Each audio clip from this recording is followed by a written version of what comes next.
안녕하세요. 캔들피그와 기마백의 나불대야 시간입니다. 증시가 다시 힘을 얻고 달리는 분위기인데요. 바닥을 찍었다는 이야기도 많고 물가 상승세가 정점을 찍었다. 내년부터는 금리 인하도 할 거라는 말도 참 많은 것 같습니다. 그래서 지금이 투자의 절호의 찬스라는 이야기도 많은데요. 제 지인 중에는 지금만큼 갭 투자하기 좋을 때가 어딨냐고 하면서 저보고 푸시하는 사람도 있습니다. 여러분들은 어떻게 생각하시나요? 회복이 시작됐고 지금이 투자하기 좋은 절호의 찬스라고 생각하십니까? 오늘은 이 부분에 대해서 이야기해 보도록 하겠습니다. 반갑습니다. 김하백님. 네, 안녕하세요. 하이먼 민스키라는 경제학자가 있습니다. 우리한테는 민스키 모멘트로 유명하죠. 과도한 부채로 인해 벌어진 경기 호황이 끝나고 돈을 빌려 투자했던 투자자들이 수익을 얻지 못해 부채 상환 능력이 떨어지면 어느 순간부터 이 빚이 목에 차고 건전한 자산을 내다 팔기 시작하면서 자산 가치가 폭락하고 금융위기가 시작되는 시기를 민스키 모멘트라고 하는데요. 민스키는 모든 버블의 시작은 과도한 대출이 그 문제의 시작점이라고 했습니다. 제가 알기로는 이 민스키의 주장이 관심을 못 받았었는데 실제로 현실에서 그대로 나타나는 게 확인되면서 경제 상식처럼 굳어진 거죠. 맞아요. 말씀하신 것처럼 화면의 자료는 많이 알려진 내용인데요. 민스키가 정의한 전형적인 버블 구조를 보여주고 있는 그래프입니다. 시장에 공급된 과도한 대출은 사람들의 투자 광기를 키우게 되고요. 그런 투심에 힘입어 자산 가격의 버블은 커지게 되는데 이때는 대부분의 사람들이 자산 가치가 계속 오를 거라는 그런 믿음이 확고한 상태로 시장에 자리 잡은 상황이기 때문에 이후에 자산 가격 버블도 계속 커지게 됩니다. 이렇게 확 오를 때가 개인 투자자들이 주도적으로 크게 몰릴 때죠. 그렇죠. 이때가 단계로 봤을 때 열광기에 해당하는데 대중이 주도할 때입니다. 그러다 보니 주변에서 이번에 누가 얼마 벌었다더라, 누구는 돈 벌어서 차 바꿨다더라 하는 그런 광경을 목격하게 되는데요. 그런 일로 투자 광기는 더 가열되게 되고 더 많은 사람들이 그런 열기에 또 빨려들게 됩니다.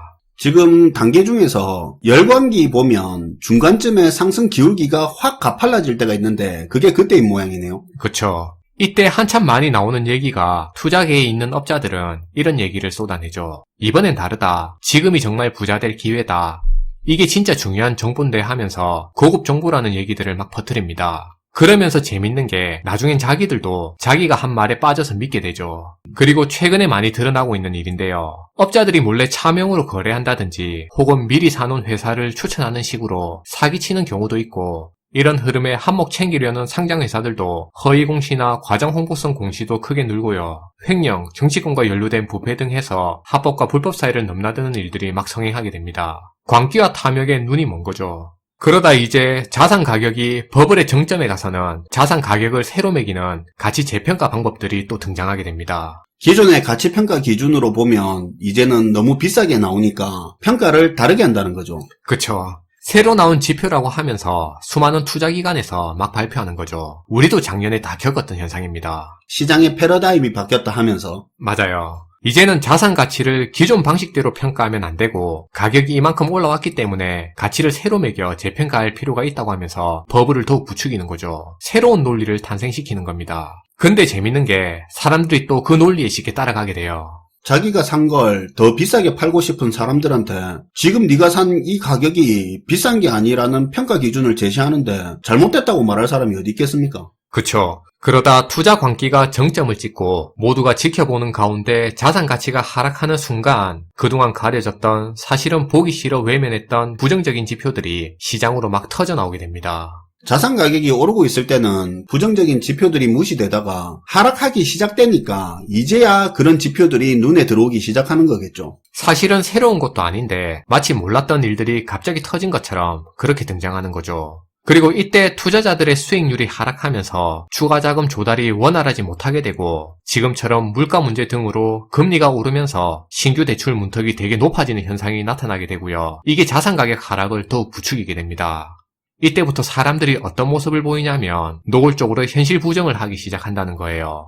정부 관료들은 초반에 버블이 살짝 꺼질 때만 해도 폭락이 안에 연착륙시킬 수 있다고 믿고 실제 국민들한테 그렇게 발표합니다. 현실 부정적인 모습인데요. 경제위기 때마다 매번 반복되는 행동이죠. 그들은 경제 침체에 빠지지 않을 만큼 다양한 정책 수단도 있고 제어할 능력도 있고 경제 여력도 충분하다고 믿기 때문에 다가올 경제위기는 없다라고 그런 판단도 내립니다. 대표적으로 예전에 과거 일본이 그랬죠. 그쵸. 90년대 초반에 일본도 그랬고 상하이 버블 때 중국 정부도 마찬가지고요. IT 버블과 2008년 금융위기 때도 미국 경제 관료들 역시도 같은 태도를 보였습니다. 버블이 정점을 찍은 이후에 발생할 하락을 정책적으로 연착륙시킬 수 있다고 매번 확신했죠. 근데 이어진 결과는 항상 경착륙과 함께 위기를 불러오게 됐습니다.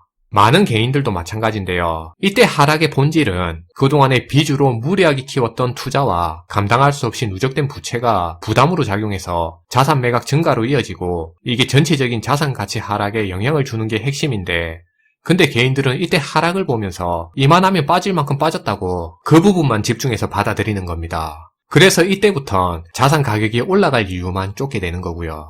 스팟성 이슈라도 긍정적으로 볼 수 있는 부분은 확대 해석하는 경향도 있겠죠. 그쵸. 근데 이 기간이 실제로는 그리 오래 가지 못합니다. 어차피 반등 올 때 털라고 한 사람들은 또 털어버리니까 그렇겠죠. 맞아요. 그리고 이때 투자자들이 현실을 어떻게 받아들이건 간에 시장에 나타나는 자산 가격 하락과 경기 침체 누적에 기업들의 투자는 감소하게 되고 전반적인 경기 회복 가능성은 점차 사라지게 되죠. 사람들은 이제 알아채게 됩니다. 지금 시장에선 자신들이 기대했던 만큼의 그런 수익이 이제 힘들다는 사실을요. 그러면서 시장에선 공포심리가 퍼지고 보유하고 있던 자산을 갑자기 경쟁적으로 팔아치우는 현상이 나타나게 되는 거죠. 이때 건전한 자산까지도 그 가치를 저평가해서 다 싸게 팔아치우는 현상을 보이게 됩니다. 결국 공포와 포기 그리고 좌절을 거쳐서 그렇게 시장이 붕괴하는 그 순간까지 완전히 투자 심리가 붕괴되고 나서야 정상화 단계에 접어드는 겁니다. 지금 이 내용이 민스키 차트에 대한 내용인 거죠. 네. 그럼 이제 앞에서 본 민스키 그래프에서 지금 시장이 어떤 단계인지에 대해서 한번 얘기해 볼게요.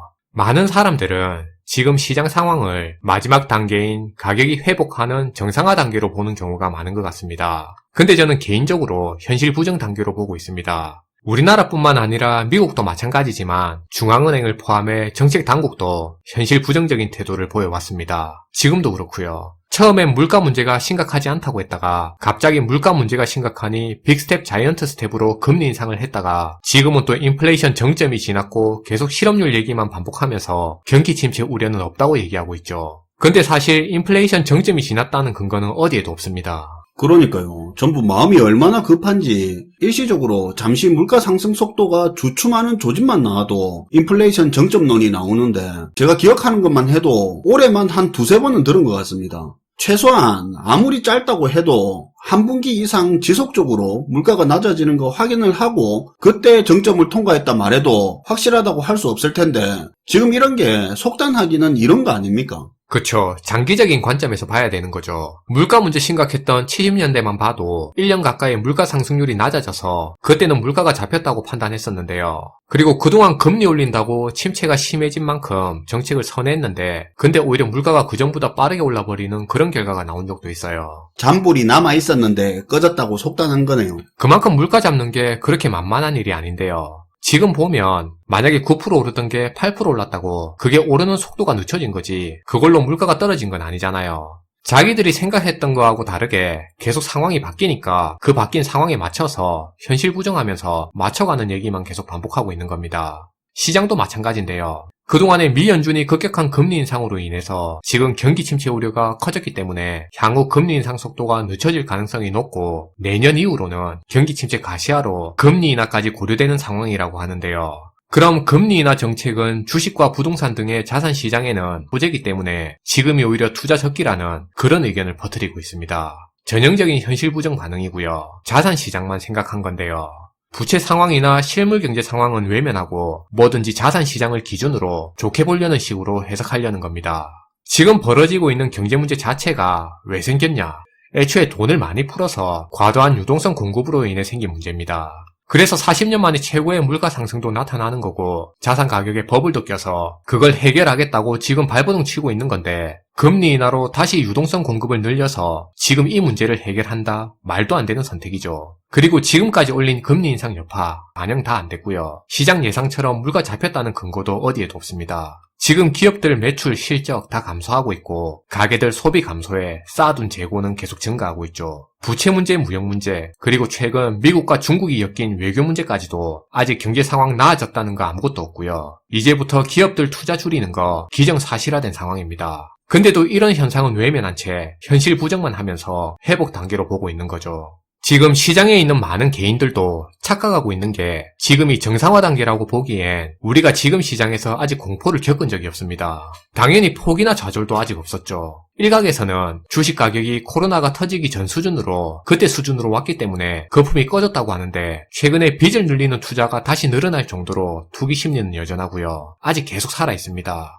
그리고 신용 잔고만 봐도 지금 자산 가격에 빚이 많이 껴있고요. 공포로 이 빚 거품이 다 빠져야 그제서야 정상화 단계를 밟아 나갈 수 있을 겁니다. 마지막으로 지금 시장에 보면 바닥론이라고 하면서 투자 타이밍을 잡는 얘기가 많은데요. 근데 지금 상황에 정작 우리가 중요하게 생각해야 될 부분은 앞에서 민스키 모멘트에서도 얘기한 것처럼 빚으로 쌓아 올린 자산 가격은 결국엔 빚이 빠지는 순간 원래 가격으로 가라앉을 수밖에 없다는 겁니다. 이 부분은 명심해야 될 것 같고요.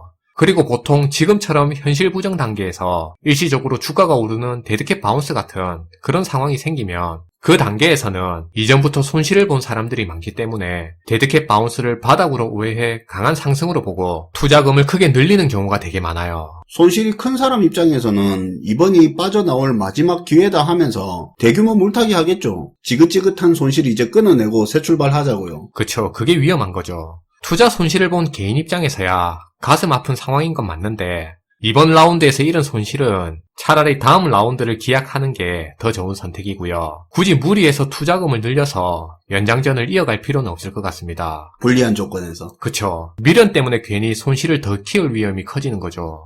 사실 리스크가 없는 시장은 없는데요. 근데 지금 시장은 시장 자체가 리스크이기 때문에 지금 시장에서 퍼뜨리는 것처럼 투자 타이밍을 잡을 때는 아닌 걸로 보이고요. 시장 탈출을 노리는 게 더 좋아 보인다는 생각입니다. 개인적으로는 지금 시장에서 이 부분이 굉장히 중요한 것 같아요. 네, 오늘도 잘 들었습니다, 김하백님. 네, 감사합니다.